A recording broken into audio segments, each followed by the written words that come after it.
अस्सलाम वालेकुम everyone, welcome to my channel. आज हम देखेंगे एमसीक्यूज़ और important points related to oscillations and waves. Oscillation and waves complete, जैसे कि पिछली वीडियो में मैंने कंप्लीट लेक्चर नहीं दिया था, इंपॉर्टेंट पॉइंट्स और एमसीक्यूज़ बताए थे, इसमें भी इसी तरह से होगा। ऑसिलेशंस को देखने से पहले हम देखते हैं कि ऑसिलेटरी या वाइब्रेटरी मोशन होती क्या है। तो you know that it is the back and forth motion of a body over the same path about its mean position.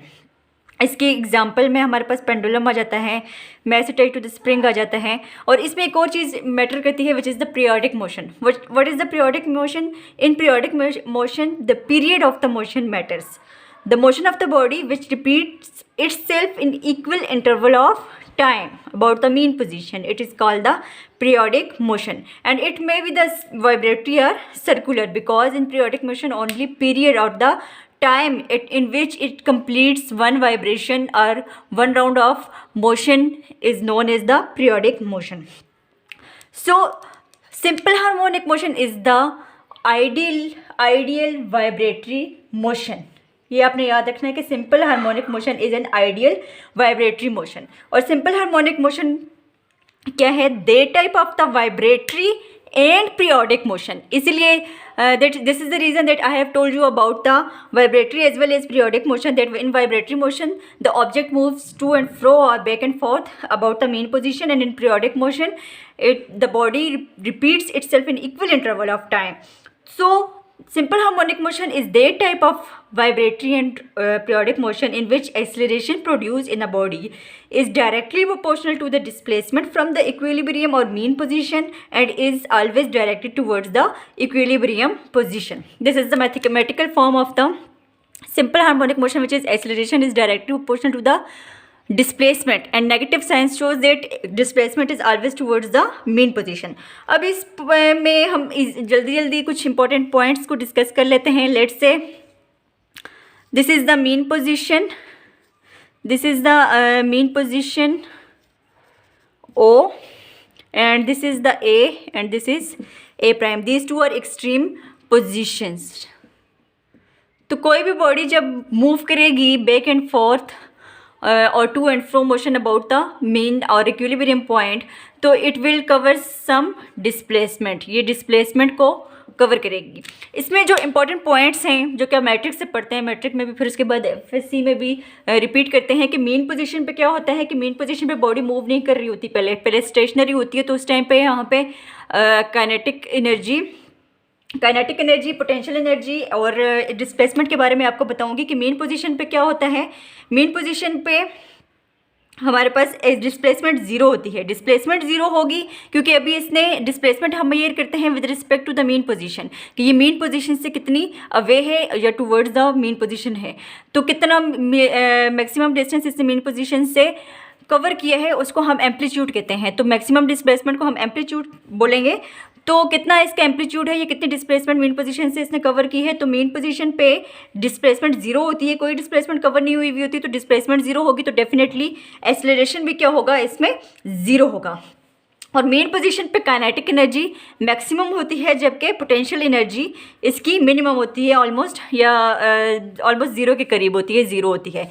और जैसे ये मेन पोजीशन से टुवर्ड्स एक्सट्रीम पोजीशन मूव करती है तो दरमियान के किसी भी पॉइंट पे इसकी काइनेटिक एनर्जी भी होती है और पोटेंशियल एनर्जी भी होती है, पार्शियल काइनेटिक और पार्शियल पोटेंशियल एनर्जी. जब ये एक्सट्रीम पोजीशन पे पहुंच जाती है तो ऐसी पोजीशन पे इसकी काइनेटिक एनर्जी मैक्सिमम हो जाती है और काइनेटिक एनर्जी ज़ीरो हो जाती है और डिस्प्लेसमेंट भी इसका मैक्सिमम होता है. ठीक है, इसलिए एक्सेलरेशन भी यहाँ पे इसका मैक्सिमम होगा. Displacement maximum at the extreme position, displacement is maximum, acceleration is maximum, potential energy is maximum and kinetic energy is minimum. And mean position पे क्या होगा, kinetic energy is maximum, potential energy is minimum और zero, and displacement is zero. So acceleration is also zero, right? और बाकी at any point in between the mean and extreme position energy is partially potential and partially kinetic. So this is the oscillatory motion. Oscillatory motion is an ideal vibratory motion. ये मैं आप लोगों को बार बार बता रही हूँ और इसके एग्जांपल्स हम आगे देखेंगे. अभी सिंपल हार्मोनिक मोशन के बारे में देख रहे हैं. इसमें कुछ टर्म्स हैं which you knows that what is the vibration complete. एक राउंड ट्रिप होता है from A to A prime. या ओ से दोबारा ओ तक। और टाइम पीरियड होता है time taken by a body to complete one vibration. Amplitude is the maximum displacement of the vibrating body and frequency is opposite to the time period. It is the number of vibration executed by a vibrator in 1 second. So it is equals to 1 divided by T, where T is the time period. अब हम देखते हैं कि simple harmonic motion एक reference circle में, इसको एक हम रेफरेंस सर्कल में देखते हैं और इसमें ओमेगा इन्वॉल्व होता है, थीटा इसमें, क्योंकि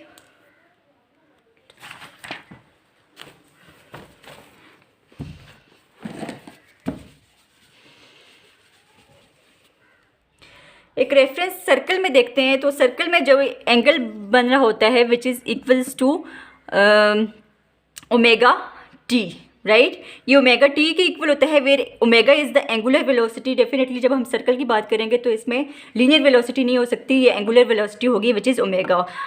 theta equals to omega T, omega involve होता है। तो इन टर्म्स ऑफ ओमेगा हम सारे इसके करेक्टरिस्टिक्स को देखेंगे कि एक्सेलरेशन इसमें क्या होता है, टाइम पीरियड, फ्रीक्वेंसी और कंपोनेंट्स एक्स के, और वेलोसिटी इसमें क्या होती है। फिर इस तरह से काइनेटिक एनर्जी, पोटेंशियल एनर्जी और as well as total energy. Complete इसकी डेरिवेशन पे नहीं जाएंगे कि किस तरह से आता है, किस फार्मूले के थ्रू, वो आप खुद देख लेना। हम सिर्फ इसके इंपॉर्टेंट पॉइंट्स डिस्कस करेंगे कि ये किस चीज़ पर डिपेंड कर रही होती है। तो सिंपल हार्मोनिक मोशन में सबसे पहले आ जाता है एक्सेलरेशन। तो एक्सेलरेशन वैसे तो इक्वल था -x के। तो इन केस ऑफ रेफरेंस सर्कल में हम डिस्कस कर रहे हैं। तो इन टर्म्स ऑफ ओमेगा किसकी इक्वल हो जाएगा, एक्सेलरेशन इक्वल होता है -ω²x के इक्वल हो जाता है, राइट। और टाइम पीरियड इसमें किसके इक्वल हो जाएगा, टाइम पीरियड इक्वल हो जाता है 2 पाई डिवाइडेड बाय ओमेगा के, क्योंकि थीटा इसमें इक्वल होता है ओमेगा टी के। तो थीटा किसके इक्वल होगा, 2 pi equals to omega T, और टी यहाँ से किसकी इक्वल आ जाएगा, 2 पाई डिवाइडेड बाय ओमेगा के। 2 पाई डिवाइडेड बाय ओमेगा के इक्वल होता है।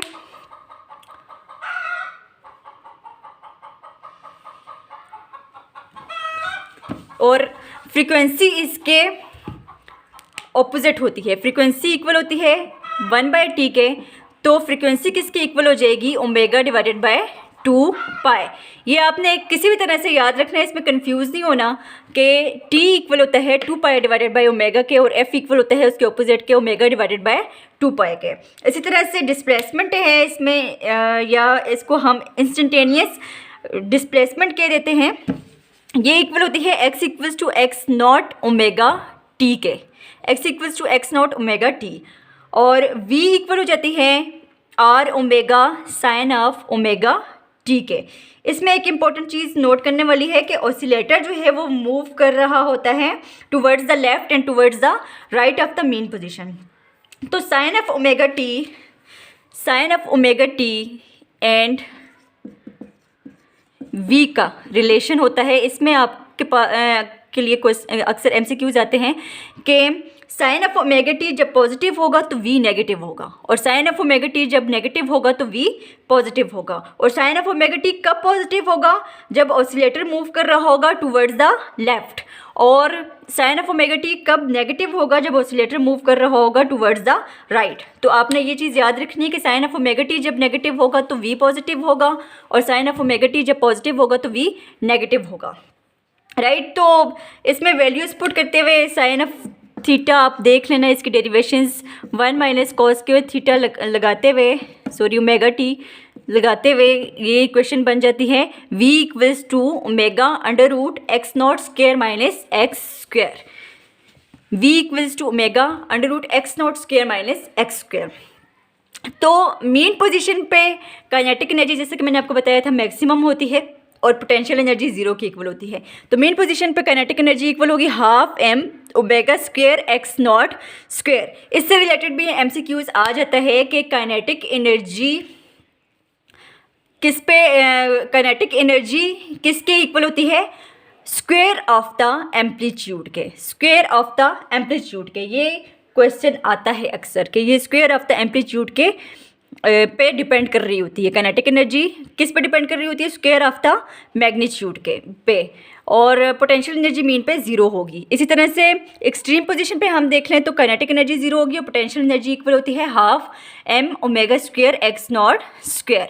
तो टोटल एनर्जी, क्योंकि एक केस में एक एनर्जी ज़ीरो है और law of conservation of energy यहाँ पे प्रिजर्व है कि इस केस में पोटेंशियल एनर्जी ज़ीरो और इसमें काइनेटिक एनर्जी ज़ीरो है। तो टोटल एनर्जी दोनों केसेस में सेम है। तो टोटल एनर्जी किसकी इक्वल हो जाएगी 1/2 m omega square x not square. और यहाँ पे law of conservation of energy भी होल्ड कर रहा है। नेक्स्ट हमारे पास है कि वेव फॉर्म देख लेते हैं कि वेव फॉर्म क्या है। x इक्वल्स टू 0 पे यहाँ जब हमने वेलोसिटी की बात की v equals to omega under root x not square minus X square, तो मेन पोजीशन पे मैक्सिमम वेलोसिटी होगी which is v equals to omega x not. Mean position पे वेलोसिटी मैक्सिमम होगी और एक्सट्रीम पोजीशन पे वेलोसिटी 0 होगी।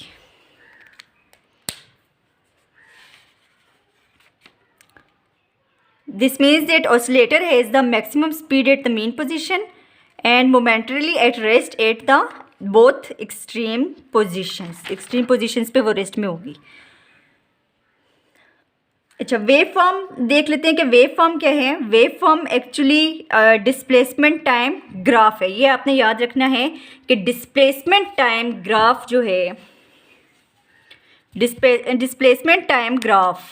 Displacement time graph x T, इस तरह का ग्राफ जो है वो उसको हम कहते हैं कि that is the wave form of simple harmonic motion. और wave form of simple harmonic motion, यहाँ पे एक और इम्पोर्टेंट एमसीक्यूज आपको बता दूं कि ये साइन कर्व की फॉर्म में होता है। साइन कर्व की फॉर्म में होता है, ये अक्सर क्वेश्चन आ जाता है। और फेज किसको कहते हैं? फेज एक्चुअली इंडिकेट कर रहा होता है, ये बता रहा होता है state of the motion, of the vibratory motion, ठीक है। या फिर क्या बता रहा होता है कि the angle which specified the displacement as well as the direction of motion, के जो डिस्प्लेसमेंट भी और डायरेक्शन ऑफ मोशन भी बताता है उसको हम फेज कहते हैं। तो फेज़ भी यहाँ पे मैंने कुछ उसकी कंडीशंस को शो किया हुआ है कि बॉडी जब मीन पोजीशन पे होती है, हमने सारी टर्म्स को लेके मीन और एक्सट्रीम पोजीशन की बात की है कि एक्सेलरेशन मीन पोजीशन पे 0 के इक्वल होता है, एक्सट्रीम पोजीशन पे मैक्सिमम होता है, वेलोसिटी मीन पोजीशन पे मैक्सिमम होती है, एक्सट्रीम पोजीशन पे 0 होती है, काइनेटिक एनर्जी मीन पोजीशन पे मैक्सिमम होती है और पोटेंशियल एनर्जी एक्सट्रीम पोजीशन पे मैक्सिमम होती है। तो इसी तरह से मीन जब बॉडी मीन पोजीशन पे होगी तो फेज़ होगा 0 एंड पाई। फेज़ होगा 0 या पाई, 0 और पाई जब मीन पोजीशन पे होगी बॉडी।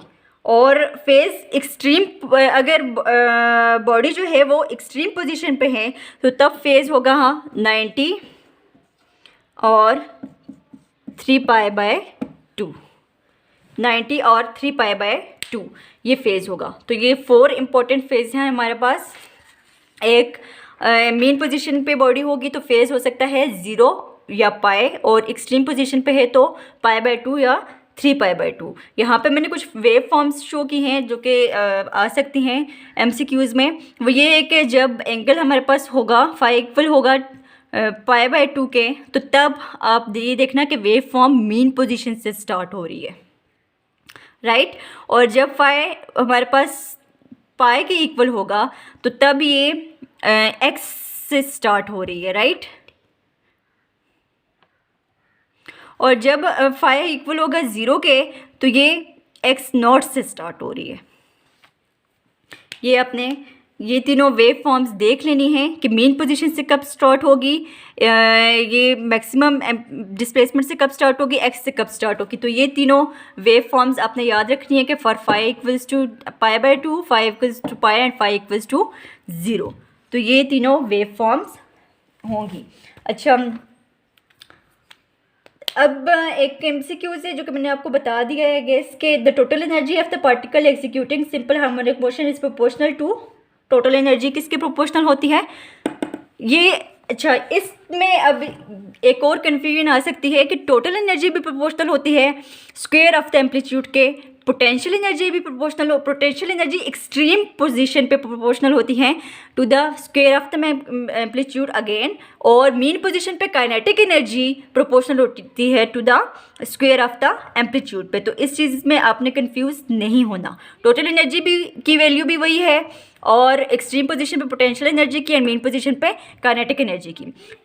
ये तो सिंपल हार्मोनिक मोशन के बारे में था which is the ideal vibratory motion and which the object moves to and fro और back and forth of the about the mean position. इसमें acceleration in terms of the circle या omega किसकी equal था, A equals to minus omega square X, T equal है which is the time period, time taken by a body to complete one round trip, is equals to 2 pi by omega, F equal है pi omega by 2 pi and X equal है X not omega T, और V equal है omega under root X not square minus X square. इसमें मैंने आपको क्या बताया कि साइन ऑफ ओमेगा टी जब पॉजिटिव होगा तो वी नेगेटिव होगा। इसी तरह से काइनेटिक एनर्जीज़ के बारे में मैंने आपको बताया। फिर फेज़ के बारे में बताया कि ये क्या बताता है, it tells the state of the body, ये स्टेट ऑफ द मोशन बताता है, इंडिकेट्स करता है स्टेट ऑफ द मोशन को। और ये कुछ वेव फॉर्म्स हैं जो कि आपने याद रखनी है कि ये इसमें डिस्प्लेसमेंट ग्राफ किस में से मैक्सिमम वैल्यू से स्टार्ट हो रहा है, मिनिमम वैल्यू से स्टार्ट हो रहा है या मीन पोजीशन से स्टार्ट हो रहा है, ये तीनों आपने देखनी है। और अब हम चलते हैं सिंपल हार्मोनिक मोशन में ही हम एग्जांपल्स देखते हैं दो, एक mass attached to the spring और दूसरा सिंपल पेंडुलम, दोनों को रिलेट करके देखेंगे। Mass attached to the spring की तरफ मूव करने से पहले हुक्स लॉ को देख लेते हैं, which is the ratio of stress to strain and stress into divided by strain equals to constant. इसकी मैथमेटिकल फॉर्म होती है F equals to K X, where K is the constant और इसका unit होता है न्यूटन पर metre. और इसकी डायमेंशन भी आप याद रख लें, ये होती है एम टी पावर माइनस 2 के की डायमेंशन बता रही हूँ, के की डायमेंशन होती है एम टी पावर माइनस 2 और ये हमें क्या बताता है के किस पर डिपेंड करता है, ये हमें क्या चीज़ शो करता है, क्या डिस्क्राइब करता है, ये बताता है स्टिफनेस ऑफ द स्प्रिंग, के कितनी स्टिफ है कोई भी स्प्रिंग।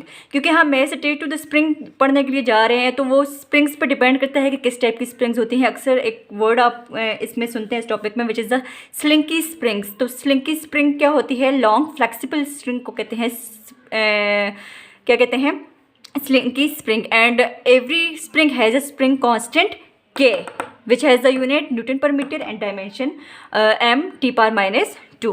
अब mass attached to the spring में आ जाते हैं कि mass attached to the spring में भी आप पूरा एक फिनोमेना देखते हैं कि मेस को अटैच करते हैं end of the fix spring के साथ, और उस स्प्रिंग के साथ जो आप मेस अटैच करते हैं उसका कुछ वेट भी होता है which is balanced by the tension force, upward force. Weight is acting downward and tension is acting the upward. तो उसको आप बैलेंस करके अकॉर्डिंग टू द, जो मैंने आपको पहले SHM में फॉर्मूलाज बताए उनके थ्रू आप डिराइव करते हैं उसकी सारी क्वांटिटीज़ को, सारी करेक्टरिस्टिक्स को, that is time period, frequency, acceleration, velocity, ये सारे, और एनर्जीज। तो ये सारी कैरेक्टरिस्टिक्स हम कंपेयर करेंगे in case of mass attached to the spring and in case of simple pendulum. इन दोनों में हम देखेंगे कि क्या है। इसी तरह से सिंपल पेंडुलम में क्या होता है, mass attached to the spring में वेट और टेंशन फोर्स हम देखते हैं, तो सिंपल पेंडुलम में हम देखते हैं कि फोर्स ऑफ ग्रेविटी डिपेंड कर रही होती है, एक्ट कर रही होती है और एज अ कांस्टेंट। और सिंपल पेंडुलम में जो मैटर कर रही होती है, वो सिंपल पेंडुलम में मैटर कर रही होती है लेंथ, कि कितनी लेंथ है वो डिपेंड कर रही होती है। टेंशन और वेट को जब हम फिर एक दूसरे के साथ कंपेयर करते हैं तो हम उसके फार्मूलाज निकालते हैं, और फार्मूलाज हम देखेंगे, इन दोनों के फार्मूलाज कंपेयर करेंगे, क्योंकि क्वेश्चन सारे MCQ सारे इसी में से आते हैं कि कौन सी क्वांटिटी, कौन सी कैरेक्टरिस्टिक किस क्वांटिटी पर डिपेंड कर रही है, right. Mass attached to the spring में हमारे पास होता है omega, right, which is the angular frequency. और इसको देखते हैं कि ओमेगा इक्वल होता है 2 पाई एफ के। हमने पहले सिंपल हार्मोनिक मोशन में देखा था कि एफ किसके इक्वल था, एफ इक्वल था ओमेगा डिवाइडेड बाय 2 पाई के। तो ओमेगा की वैल्यू है in case of the spring के डिवाइडेड बाय एम। तो हमने इसमें omega divided by 2 pi M में ओमेगा की वैल्यू को पुट करना है, तो हमारे पास फ्रीक्वेंसी इक्वल हो जाएगी 1 divided by 2 pi under root के डिवाइडेड बाय एम। इसी तरह से सिंपल पेंडुलम वाले केस में ये इक्वल होती है G बाय एल के। तो G बाय एल के इक्वल है, G बाय एल की वैल्यू भी हमने फ्रीक्वेंसी की वैल्यू में पुट करनी है। फ्रीक्वेंसी की वैल्यू अगेन इसमें भी वही होगी कि F equals to omega divided by 2 pi. तो इसमें फ्रीक्वेंसी इक्वल हो जाएगी frequency equals to 1 divided by 2 pi under root G by L. अच्छा, इन दोनों केसेस में आप देख लें कि अक्सर MCQs आता है कि frequency in the mass attached to the spring is independent of dash. तो it is independent of amplitude which is X naught, इसके फॉर्मूला में आपको कहीं भी एक्स नॉट नज़र नहीं आ रहा। In case of mass attached to the spring, ये डिपेंड कर रहा है स्प्रिंग कांस्टेंट पे एंड मेस पे, स्प्रिंग कांस्टेंट और मेस पे डिपेंड कर रही है फ्रीक्वेंसी। और in case of simple pendulum ये डिपेंड कर रही है जी पे और एल पे, लेंथ पे एंड ग्रेविटी पे, इन दोनों चीज़ों पे डिपेंड कर रही है। इसमें भी it is independent of the amplitude, amplitude पे फ्रीक्वेंसी डिपेंड नहीं कर रही। And time period as the reciprocal of the frequency is equals to 2π√m/k, 2π√m/k।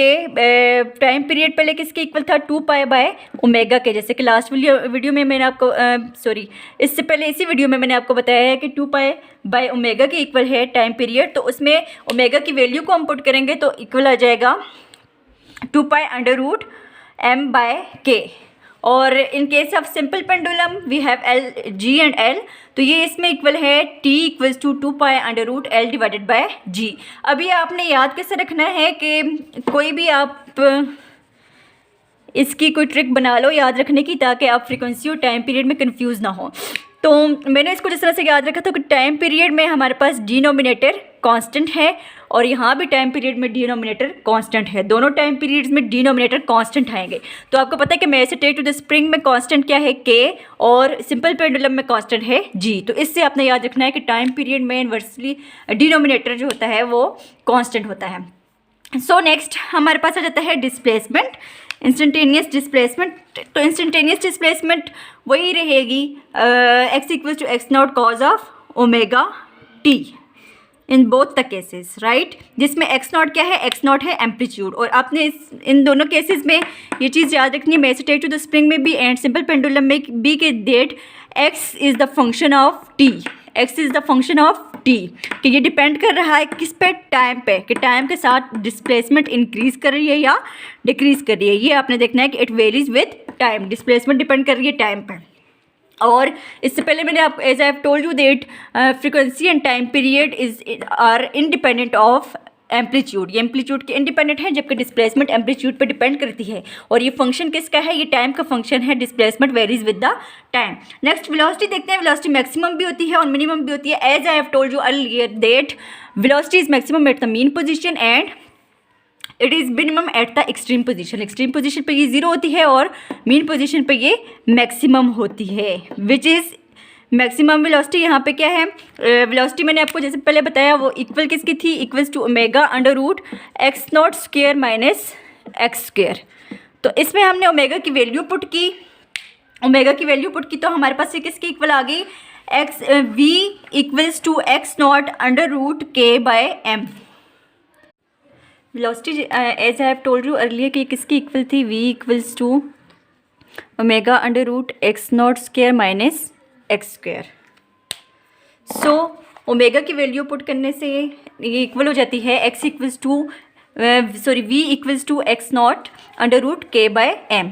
Similarly in the simple pendulum में भी उसी वेलोसिटी की वैल्यू में हमने ओमेगा की वैल्यू पुट की which is √g/l। So we got v maximum equals to x0√g/l। इन दोनों में आप देख लें कि velocity is depending on the amplitude. इसमें वेलोसिटी और डिस्प्लेसमेंट दोनों डिपेंड कर रहे हैं एम्पलीट्यूड पे, सिर्फ frequency and time period are independent of amplitude. इस तरह से वी मिनिमम डेट इज, जैसे मैंने आपको पहले बताया था कि एक्सट्रीम पोजीशन पे वेलोसिटी क्या होगी, मिनिमम होगी, विच इज़ इक्वल्स टू 0। और सिमिलरली एक्सेलरेशन आप देखें तो एक्सेलरेशन किसकी इक्वल था, a equals to -ω² x। I have told you earlier कि a इक्वल्स था -ω² x के। तो इसमें omega in case of mass attached to the spring omega is equals to √k/m and in case of simple pendulum it is equals to √g/l। दोनों cases में constant nominator में है, ये आपने याद रखने के लिए एक ट्रिक बनानी है। तो एक्सेलरेशन किसकी इक्वल हो जाएगा, acceleration equals to minimum acceleration तो डेफिनेटली 0 के इक्वल होगा, लेकिन मैक्सिमम एक्सेलरेशन किसके इक्वल होगा, -k/m x0 के।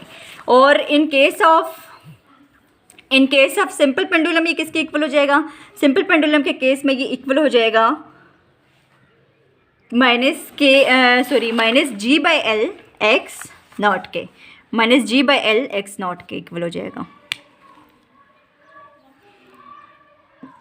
-g/L x नॉट के इक्वल हो जाएगा, ठीक है।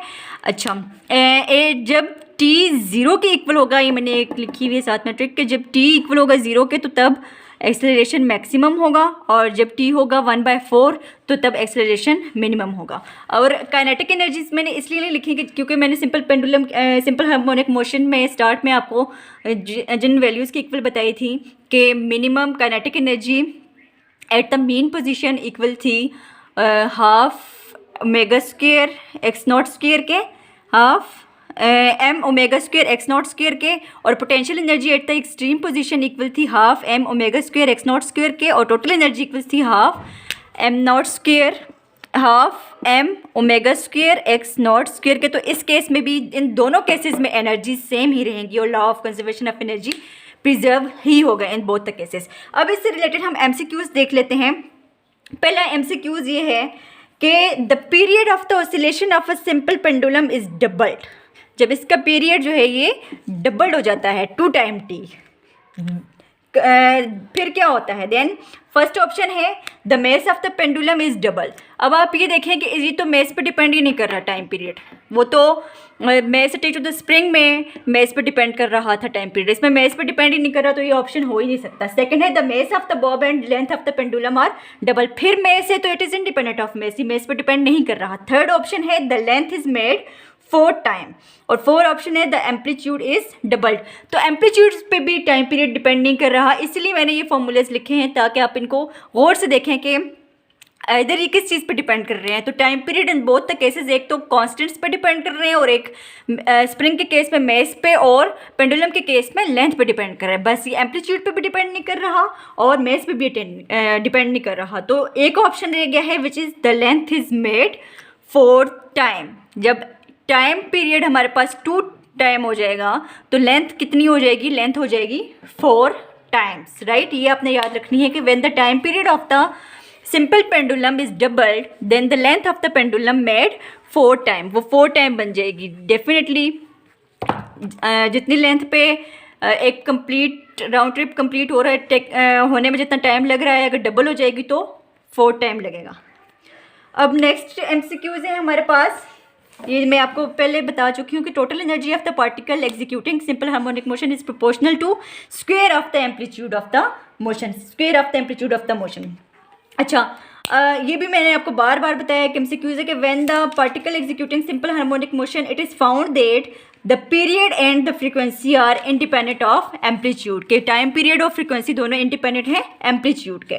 अब नेक्स्ट है कि if two simple pendulums of the same length, 2 simple pendulums हैं of the same length but having the different masses. अब इसमें आपको ऑप्शंस दिए गए हैं कि 2 सिंपल पेंडुलम हैं, उनकी लेंथ सेम है लेकिन मेसेज उनके डिफरेंट हैं, तो डेफिनेटली उसकी किसी भी चीज़ पे कोई फ़र्क नहीं पड़ेगा because simple pendulum is independent of mess, उसमें मेस मैटर ही नहीं करता। तो आपको सारे ऑप्शंस पढ़ने की ज़रूरत ही नहीं है, आप लिखेंगे have the same period, right. उसमें पीरियड्स के काफ़ी ऑप्शन दिए गए हैं, तो एक है हैव द सेम पीरियड। अच्छा, नेक्स्ट है कि a particle is executing simple harmonic motion with an amplitude x। A particle is executing simple harmonic motion with an amplitude x when this particle is at the maximum displacement in the positive direction, its phase relative to zero displacement in the positive direction, its phase relative to zero displacement state is dash। तो कह रहे कि its phase relative to zero displacement in the positive direction.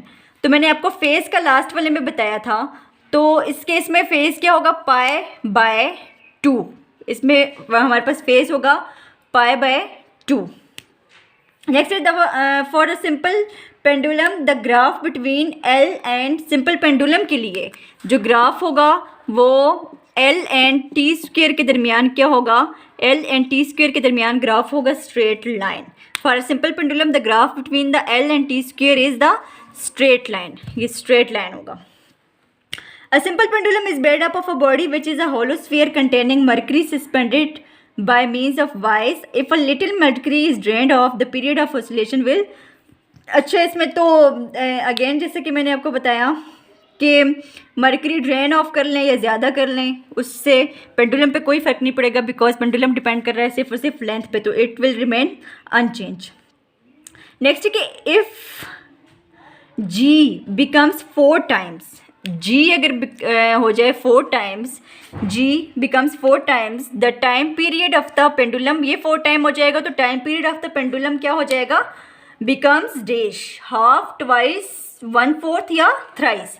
So if G becomes 4 times, time period हमारे पास equal हो जाएगा half.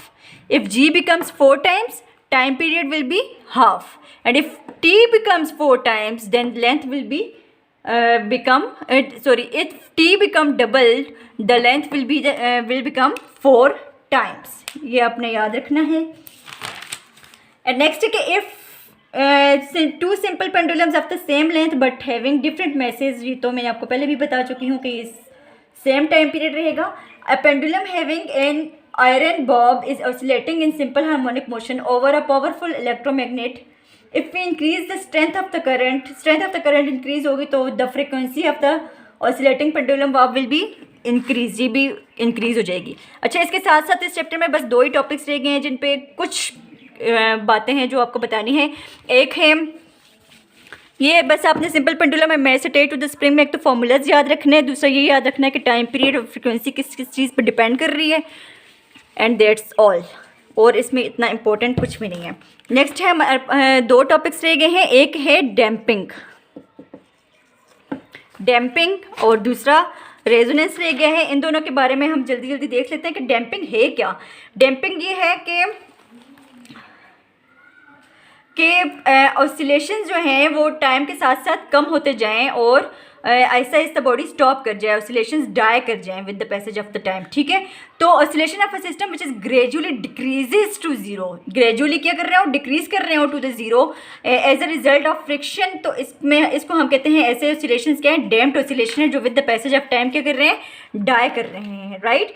और ये डिपेंड किस चीज़ पे करते हैं, एम्पलीट्यूड पे। एम्पलीट्यूड स्टार्ट में सबसे ज़्यादा ग्रेटर होता है, फिर टाइम के साथ साथ वो डिक्रीज़ करता जाता है। तो जैसे जैसे टाइम एम्पलीट्यूड डिक्रीज़ करता है तो ऑसिलेशंस स्लो होते जाते हैं, डाई करते जाते हैं, और एट द एंड क्या होता है कि ऑसिलेशंस डाई फास्टर। अच्छा, इसके अलावा जो डैम्पिंग में इंपॉर्टेंट चीज़ है कि वो ये है कि ये इफेक्ट रखता है फ्रीक्वेंसी पे भी। डैम्पिंग एक तो एम्पलीट्यूड पे तो डिपेंड करता ही करता है, ठीक है। एम्पलीट्यूड पे तो डायरेक्टली डिपेंड करता है कि क्या होता है कि जैसे जैसे amplitude become smaller and smaller with the time, तो तब ही ऑसिलेशंस डैम्प्ड होते हैं। इसी की वजह से तो हम डैम्पिंग ऑसिलेशंस कहते हैं कि ऐसे ऑसिलेशंस जिनका amplitude with the passage of time decrease करे उसको हम डैम्पिंग ऑसिलेशंस कहते हैं, डैम्प्ड ऑसिलेशंस कहते हैं। और damping has also effect on the frequency of the oscillating system.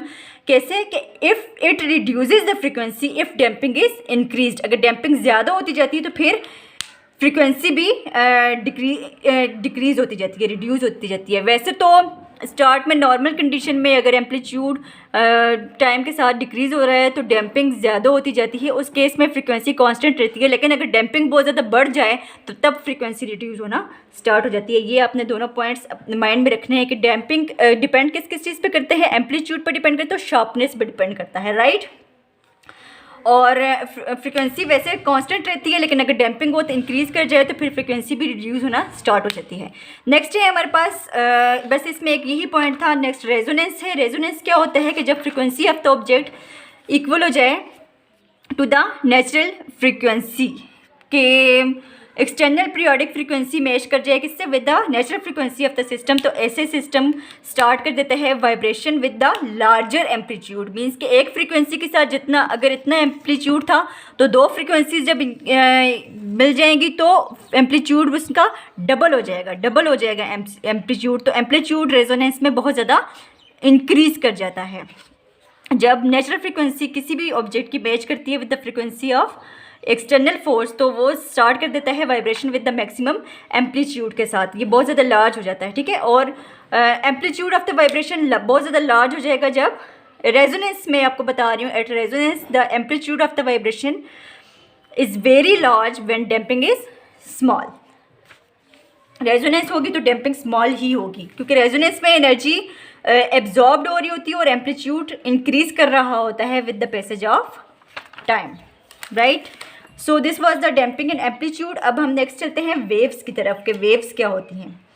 Waves की तरफ चलते हैं और वेव्स के नॉर्मल में आप लोगों को वेव्स की तरफ बढ़ते हैं। वेव्स क्या होती हैं? Some kind of a disturbance that propagate through a medium और it transport energy from one place to the another place. इसकी जनरेशन प्रोपोगेशन आप लोग खुद देख लीजिएगा। टाइप्स इसकी मेन 2 टाइप्स होते हैं, ट्रांसवर्स वेव और लॉन्गिट्यूडनल वेव्स। ट्रांसवर्स मीनिंग से बता रहा है, ट्रांसवर्स मीन्स परपेंडिकुलर, तो ये वो वेव्स होती है which the particle of the medium vibrate along a line perpendicular to the direction of propagation of the wave. And longitudinals means के longitude means के parallel, in which longitudinal waves are those waves in which the particle of the medium move parallel to the direction of propagation of waves। और longitudinal waves को हम compressional waves भी कहते हैं, क्योंकि इसमें compressions और rarefaction होते हैं। compressions area of the high pressure होते हैं और रेयरफेक्शन स्ट्रेच्ड होते हैं area of the low pressure, right. जैसे स्प्रिंग को आप कंप्रेस कर लें तो जो एरिया कंप्रेस्ड होगा ज़्यादा उसको हम कंप्रेशन कहते हैं, और जो एरिया कंप्रेस नहीं होगा ज़्यादा उसको हम रेयरफ्रैक्शन कहते हैं। और ट्रांसवर्स वेव में क्रस्ट एंड ट्रफ बनते हैं। जैसे ये वेव प्रोपोगेट की हुई है, जिस तरह से रोप आप देख लें, रोप को आप अगर एनर्जी के डिस्टर्ब करते हैं तो उसमें इस तरह की कोई वेव प्रोड्यूस हो जाती है जिसमें क्रस्ट बन रहा होता है और ट्रफ बन रहा होता है। This line is the mean position, जो मीन पोजिशन से अबव आपको वेव नजर आ रही होती है that is the crust, and mean position से बिलो जो होता है दैट इज़ द ट्रफ। अब जो ट्रांसवर्स वेव्स होती हैं these are mechanical waves. By mechanical I mean that those type of waves which need the material medium for their propagation, जिनको medium की ज़रूरत होती है for their propagation, these are known as the mechanical waves. तो transverse waves are mechanical waves. Longitudinal waves में ज़रूरी नहीं है कि मीडियम हो, मीडियम होता भी है और अगर ना भी हो तो भी ये ट्रेवल कर सकती हैं, राइट। और अब डिपेंड करते हैं मटेरियल पे आते हैं कि सॉलिड में, लिक्विड में और गैसेस में, ये दोनों वेव्स में से कौन सी वेव्स होती हैं। ट्रांसवर्स वेव्स ट्रेवल करती हैं सॉलिड्स में और लिक्विड्स में भी ट्रेवल करती हैं, राइट। ये गैस में ट्रेवल नहीं करती।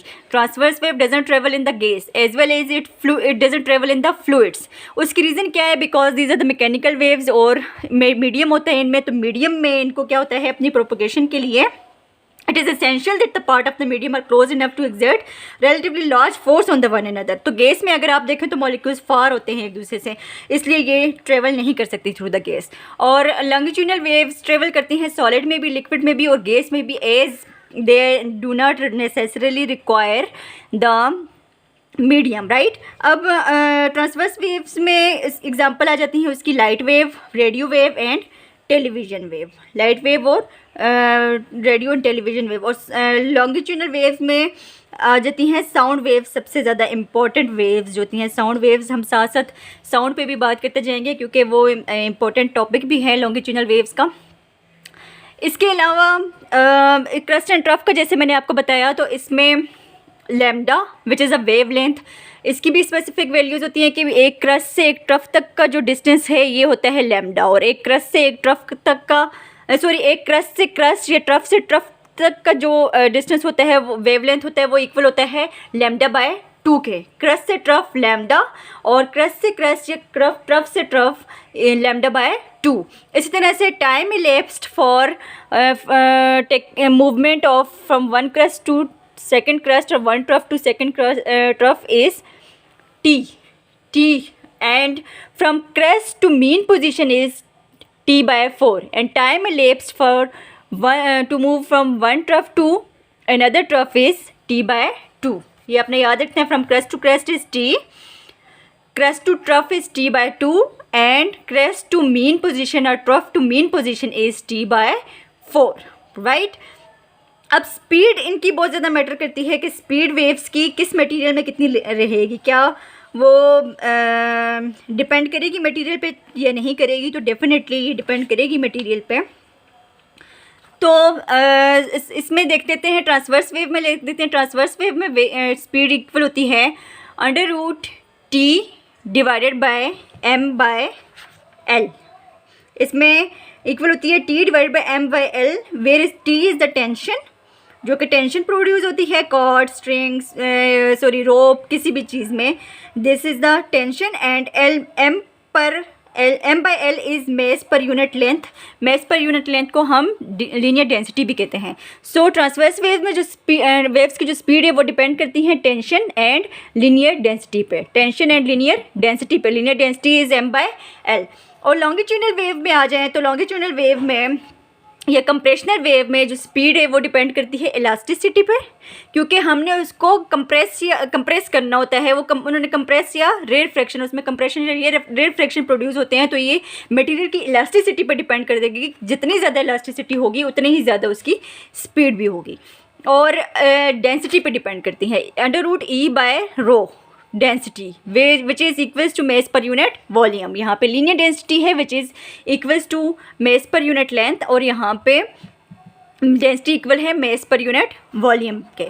तो लॉन्गिट्यूडनल वेव में स्पीड इक्वल होती है √E/ρ, where E is the elasticity. अच्छा, यहाँ पे स्पीड पे इसकी लॉन्गिट्यूडनल वेव्स में साउंड वेव्स की अगर बात करें तो इसकी स्पीड पे थोड़ा सा कॉन्ट्रडिक्शन आया था कि इसकी स्पीड मेजर की गई थी जो कि इक्वल थी 332 मीटर पर सेकेंड। एयर में बात कर रही हूँ, गैस की बात कर रही हूँ, एयर में गैस में, राइट। तो 332 मीटर पर सेकेंड थी, ठीक है, एक्सपेरिमेंटल वैल्यूज़। लेकिन न्यूटन ने अपना फॉर्मूला बनाया, उसने कहा कि एयर में जो होता है आइसोथर्मिक प्रोसेस होता है, मीन्स के सेम टेम्परेचर होता है। तो उसके हिसाब से उसने कहा कि E इक्वल हो जाएगा P के, E इक्वल हो जाएगा P के। तो V की उसने फार्मूला बना लिया, V इक्वल्स टू √P/ρ। और इस फार्मूला के थ्रू जो वैल्यू फाइंड आउट की गई वो वैल्यू थी 281 मीटर पर सेकेंड, जबकि एक्सपेरिमेंटल वैल्यू क्या थी 332 मीटर पर सेकेंड। और ये न्यूटन्स की जो वैल्यू है फाइंड की गई है। न्यूटन्स का वेलोसिटी ऑफ द साउंड के लिए फार्मूला क्या है, V इक्वल्स टू √P/ρ। तो ये एक्सपेरिमेंटल फार्मूला के थ्रू जो वैल्यू फाइंड की गई थी उससे एटलीस्ट 16% लेस है। 51 या 52 का इसमें डिस्टेंस आ रहा है, 51 या 52 का इसमें डिस्टेंस आ रहा है, राइट। तो लैप्लास ने इसमें करेक्शन की और लैप्लास ने ये बताया कि it is not the isothermal reaction या आइसोथर्मिक प्रोसेस इसमें नहीं होता। और उसने गेमा की value the which is the ratio of, ये रेशियो है CP2CV, राइट। और इसको हमने फिर फॉर्मूला में पुट किया,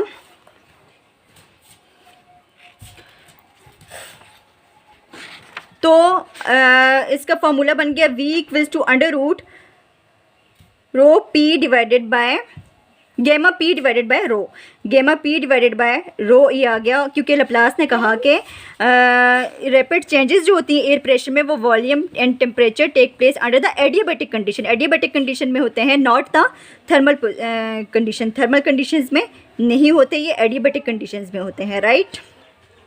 तो इसलिए उसने करेक्शन की और दोबारा से फार्मूला क्या बनाया जो न्यूटन्स ने दिया था, V इक्वल्स टू √P/ρ। हालांकि ये एक्चुअल फार्मूला क्या था, V इक्वल्स टू √E/ρ।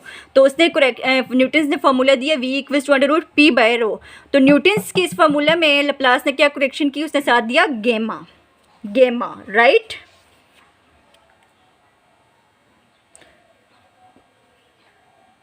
जो कि कांस्टेंट प्रेशर और कांस्टेंट वॉल्यूम का रेशो है। Gamma equals to CP/CV। CP is the constant pressure and CV is the constant volume. So V equals to √gamma P/ρ is the corrected formula of the Newton's by Laplace. और velocity of sound in air के लिए गेमा equal होता है 1.42 metre पर second. ये आपके पास ये MCQs भी आ सकता है, गेमा इक्वल्स टू 1.42 मीटर पर सेकेंड। एक्चुअली वैसे तो ये सारा वेव्स वाला टॉपिक ही MCQs के लिहाज से बहुत ज़्यादा इंपॉर्टेंट है, लेकिन इस सारे वेलोसिटी ऑफ साउंड पे या स्पीड ऑफ साउंड पे बहुत सारे क्वेश्चंस आते हैं, जिनमें यही कि न्यूटन्स का फॉर्मूला आता है कि which is V equals to √P/ρ। और न्यूटन्स की करेक्टेड वैल्यू कितनी थी, 281 मीटर पर सेकेंड थी। वो एक्सपेरिमेंटल वैल्यू से कितनी कम थी, 16% कम थी, कहीं पे आपको 17% कम भी मिलती है। और इनका डिफरेंस कितना था, 51 था, कहीं पे 52 भी मिलता है। और गेमा किसके इक्वल है, for the air equals to 1.42। Gamma क्या है, रेशो है of the constant pressure to the constant volume. ये कांस्टेंट प्रेशर और कांस्टेंट वॉल्यूम में है। अच्छा, इन एयर जो है स्पीड ऑफ साउंड वो इंडिपेंडेंट होती है प्रेशर की। In air speed of sound is independent of pressure. ये आपने याद रखना है कि in air speed of sound is independent of pressure, लेकिन ये टेम्परेचर पे डिपेंड करती है और डायरेक्टली प्रोपोर्शनल है। V is directly proportional to √T, but it is independent of pressure. और ये हम बात कर रहे थे लॉन्गिट्यूडनल वेव में, जिसमें हमने एक एग्जांपल ली थी साउंड वेव की, which is the example of longitudinal waves. अच्छा, और भी एमसीक्यूज आते हैं, वो ये कि स्पीड ऑफ साउंड आपने सिर्फ ये माइंड में रखना है कि वो डिपेंड किस किस चीज़ पे कर रही है। एक्चुअली वो इलास्टिसिटी पे depend, elasticity of the medium पे डिपेंड कर रही है and density of the material पे डिपेंड कर रही है। इसके अलावा टेम्परेचर पे डिपेंड करती है, नेचर ऑफ द मटेरियल पे डिपेंड करती है। ठीक है, नेचर ऑफ द मटेरियल वही बात होगी इलास्टिक है या नहीं है। ह्यूमिडिटी ऑफ द एयर पे डिपेंड करती है। और स्पीड जो इन सॉलिड्स में जो स्पीड है साउंड की, इट्स 15 टाइम्स, सॉरी लिक्विड्स में 5 टाइम्स ज़्यादा होती है that in the gas speed of sound, and solids में 15 टाइम ग्रेटर होती है than in the air. Means के सॉलिड्स में सबसे ज़्यादा स्पीड होती है साउंड की। सॉलिड्स में होती है 5130 मीटर पर सेकेंड, और लिक्विड्स में होती है 1500 मीटर पर सेकेंड, और एयर में तो 332 या 344 समटाइम्स कहते हैं, कुछ लोग 333 यूज़ करते हैं, तो इतनी होती है इन द गैसेस। ठीक है, तो speed of sound is the important topic in with respect to the MCQ और टेस्ट, एमसीक्यू टाइप जो टेस्ट होते हैं उसमें ये बहुत ज़्यादा क्वेश्चंस इससे रिलेटेड पूछे जाते हैं कि स्पीड ऑफ साउंड वेरी करती है किस तरह से। और इसके बाद हम एक और वेव्स के तो 2-3-4 बल्कि इंपॉर्टेंट प्रोसेसेस होते हैं जिसमें से हम कुछ डिस्कस करते हैं। रिफ्लेक्शन तो बहुत ज़्यादा कॉमन प्रोसेस है, जो आपने देखा होगा कि इंसिडेंट और रिफ्लेक्टेड वेव जो होती हैं वो सेम एंगल बनाती हैं, ट्रेवल करती हैं at the same speed. Refraction भी क्या है कि रिफ्रैक्शन में वैसे क्या होता है, इंपॉर्टेंट पॉइंट रिफ्रैक्शन में ये है कि स्पीड ऑफ साउंड ग्रेटर होती है इन द रेयर मीडियम में, रेयर मीडियम में ग्रेटर होती है रिफ्रैक्शन में, बाउंस बैक करती हैं इसमें रिफ्रैक्शन में वेव्स। और डायफ्रैक्शन में क्या होता है, डायफ्रैक्शन होती है spreading of the waves through any material, किसी भी ऑब्जेक्ट के साथ अगर वो स्ट्राइक करती हैं, इंसिडेंट होती हैं, तो उसके वो कॉर्नर्स वगैरह से स्प्रेड हो जाती हैं डायफ्रैक्शन में। और डायफ्रैक्शन ग्रेटेस्ट होता है जब lambda of the wave equal होता है साइज़ ऑफ गैप या ऑब्जेक्ट साइज़ के, और ये सेम होता है दोनों साइड पे अनचेंज रहते हैं। और वीकर कब होता है, जब गैप बहुत ज़्यादा होता है देन द वेव। अगर ये इक्वल होगा साइज़ ऑफ गैप के तो उस वक्त डायफ्रैक्शन बहुत ज़्यादा होगी। इसके अलावा एक सुपरपोजिशन ऑफ वेव्स है जिनमें वेव्स सेम फ्रीक्वेंसी की, सेम वेवलेंथ की जो दो वेव्स हैं वो एक दूसरे के साथ एड अप हो जाती हैं, राइट। मीन्स के when 2 or more wave motion pass through a same region at the same time, the displacement at each point of the region is the resultant of displacement which would be produced if it is acted alone। उनसे ज़्यादा होता है इनका resultant, या almost उनके equal होता है individual wave से। तो interference is the effect of superposition. Superposition का इफेक्ट होता है। इंटरफेरेंस कैसे होता है कि दो वेव्स इसमें इंटरफेयर कर रही होती हैं in the same place, same time and same direction में। उसके लिए इंटरफेरेंस होने के लिए कंडीशंस हैं कि दोनों वेव्स सेम प्लेस में मूव करनी चाहिए, सेम टाइम में एंड सेम डायरेक्शन में, और उनका वेवलेंथ या फ्रीक्वेंसी इक्वल होनी चाहिए।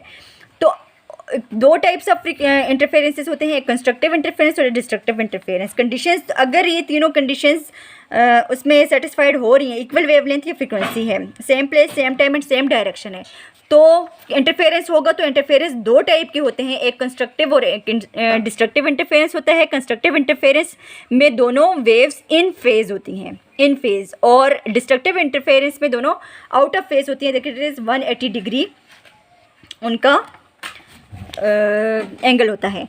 और इनका path difference for constructive interference path difference होता है d = n lambda where n = 0, 1, 2, 3।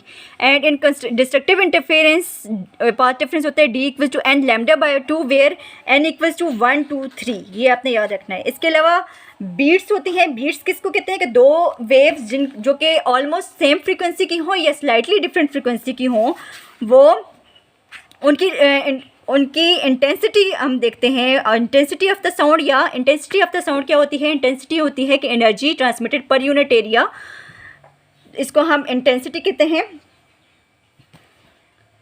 और intensity of the sound equal होती है I = E / A × T, A × T या P इसको E/T भी कहते हैं। इंटेंसिटी ऑफ द साउंड, इसका यूनिट होता है वॉट पर मीटर स्क्वायर। तो इंटेंसिटी ऑफ द साउंड, ये एक साइंटिस्ट ने भी इसके लिए फॉर्मूला दिया था, which is L = I = log of L, where L is the loudness of the sound. तो इंटेंसिटी ऑफ द साउंड में आपको बता रही थी बीट्स में कि बीट्स क्या होता है कि इंटेंसिटी या loudness of the sound between the maximum and minimum with two sound sources of slightly different का मतलब ये है कि बिल्कुल ही मामूली सा डिफरेंस होना चाहिए उनकी फ्रीक्वेंसी के दरमियान, वो एक्टिवेटेड होती हैं साइमल्टेनियसली, तो हमें बीट्स सुनने को मिलती है। मीन्स के दो फ्रीक्वेंसी वेव्स जब एक दूसरे के साथ सुपरपोज हो रही होती हैं, इंटरफेयर कर रही होती हैं ऑफ स्लाइटली डिफरेंट फ्रीक्वेंसीज, तो हमें बीट्स मिलते हैं, बीट्स सुनने को मिलते हैं। और बीट्स जो है, नंबर ऑफ बीट्स इक्वल होता है F1 minus F2, where F1 is the frequency of first wave and the F2 is the frequency of second wave. और ये दोनों फ्रीक्वेंसीज एक दूसरे से ऑलमोस्ट सेम है या फिर स्लाइटली डिफरेंट है। इसके अलावा पिच ऑफ द साउंड क्या होता है कि पिच हमें पता चलती है डिफरेंट, हम तरह की साउंड सुनते हैं। कुछ साउंड्स ग्रेव साउंड्स होती हैं, कुछ श्रिल साउंड्स होती हैं, जैसे गर्ल्स की श्रिल साउंड्स होती हैं और बॉयज़ की ग्रेव साउंड्स होती हैं। तो पिच पे डिपेंड करता है ये कि साउंड श्रिल होगी या ग्रेव होगी। अगर और पिच डिपेंड करती है अल्टीमेटली फ्रीक्वेंसी पे, जितनी ज़्यादा फ्रीक्वेंसी होगी उतनी ही ज़्यादा पिच होगी। इस तरह डॉग्स और केट्स में भी डॉग्स की ग्रेव साउंड्स है और केट्स की श्रिल साउंड्स होती हैं। तो जितनी ज़्यादा पिच होगी उतनी ही ज़्यादा ये डिपेंड करेगा कि साउंड श्रिल है या ग्रेव है।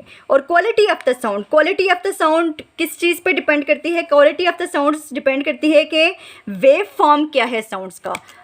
फॉर एग्जांपल अगर मैं दो टाइप्स की वेव्स बनाऊँ, एक इस तरह से और इस तरह से, तो दोनों के वेव फॉर्म डिफरेंट है। ऑल्दो अगर इनकी फ्रीक्वेंसी भी सेम, लाउडनेस भी सेम है और पिच भी सेम है, लेकिन अगर इन दोनों की वेव साउंड एक दूसरे से डिफरेंट है तो हम इसको एक दूसरे से डिफ्रेंशिएट कर सकते हैं।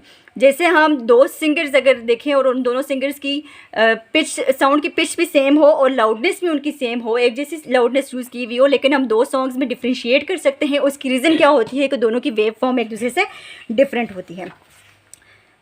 इसके अलावा रेजोनेंस एक प्रोसेस होता है। रेजोनेंस प्रोसेस में पहले भी आपको बता चुकी हूँ कि जिसमें फ्रीक्वेंसी ट्यूनिंग फ्रॉक की इक्वल हो जाती है टू द नेचुरल फ्रीक्वेंसी, तो एम्पलीट्यूड बहुत ज़्यादा मैक्सिमम हो जाता है, उसको हम कहते हैं रेजोनेंस। और स्टैंडिंग वेव्स क्या होती हैं? स्टैंडिंग वेव्स जो कि स्टेशनरी वेव्स होती हैं, जिनको हम स्टेशनरी वेव्स भी कहते हैं, ये दो सेम फेज, दो ऐसी वेव्स जिनका एम्पलीट्यूड फ्रीक्वेंसी सब कुछ इक्वल है लेकिन वो एक दूसरे के आउट ऑफ फेज हैं, तो ऐसी वेव्स को हम कहते हैं these are the standing waves. इनमें दो तरह के पॉइंट्स यूज़ होते हैं।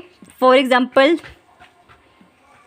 ये है अगर, तो दो तरह के पॉइंट्स यूज़ होते हैं, इनको हम कहते हैं एक नोड्स, और इन हाईएस्ट डिस्प्लेसमेंट वाले पॉइंट्स को, एम्पलीट्यूड वाले पॉइंट्स को कहते हैं एंटी नोड्स। इनका एम्पलीट्यूड हाईएस्ट होता है और यहाँ पे ये रेस्ट पे होती हैं, इनको कहते हैं नोड्स। ये एंड पॉइंट्स होते हैं which are at the rest. और सेंट्रल पॉइंट्स जो होते हैं ये वाइब्रेट कर रहे होते हैं, और इनका हाई एम्पलीट्यूड होता है, इनको हम एंटी नोड कहते हैं। नोड्स जो होते हैं इन पर कोई भी वाइब्रेशन नहीं हो रही होती, ऐसे पॉइंट्स को हम नोड्स कहते हैं।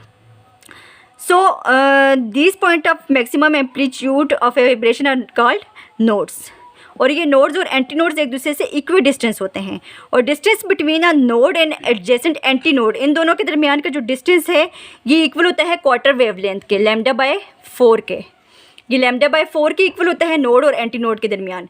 और एक नोड और एडजेसेंट एंटी नोड और एंटी नोड के दरमियान का डिस्टेंस और नोड के दरमियान का डिस्टेंस जो है वो इक्वल होता है λ/2 के। These are stationary waves, a mode of transverse vibrations on the strings। मैं नेक्स्ट आपको बता रही हूँ।